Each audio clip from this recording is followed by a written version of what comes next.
Cảm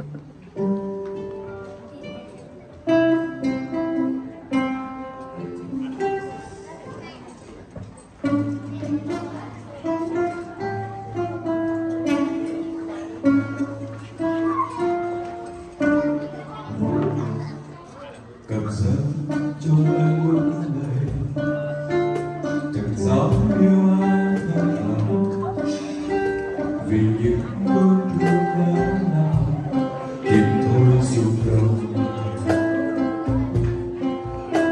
Giờ những đôi tay bất ngờ, giờ những đam mê dài khờ, rồi nhận ra hạnh phúc chỉ là mơ.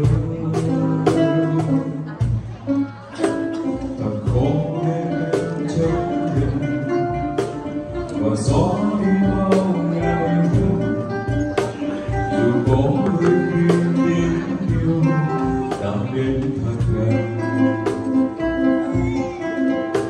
Giờ những yêu thương trong tan, giờ phút giây ta vội vàng, rồi ngày mai lại tránh nhau phũ phàng.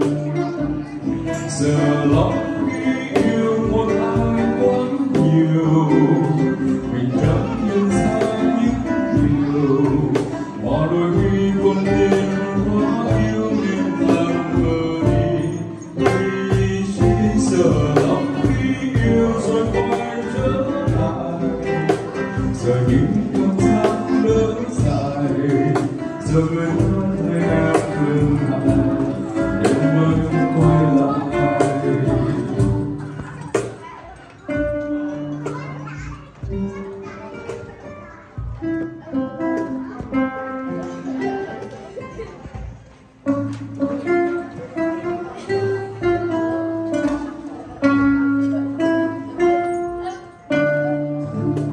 Thật khó để em chấp nhận và gió đi bao ngàn năm, dù có đôi khi tiếng yêu đã đến thật gần.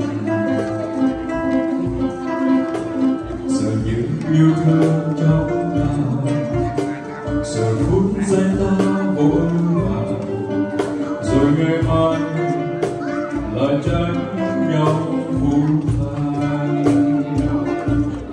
Giờ lắm khi yêu một ai quá nhiều, mình chẳng nhận ra những điều mà đôi khi con tim quá yêu nên làm mơ đi. Vì chỉ giờ lắm khi yêu lại trở lại, giờ những cảm giác lớn dài, giờ người ta thấy em thương hại nên mới quay lại. Giờ người ta thấy em thương hại nên mới quay lại.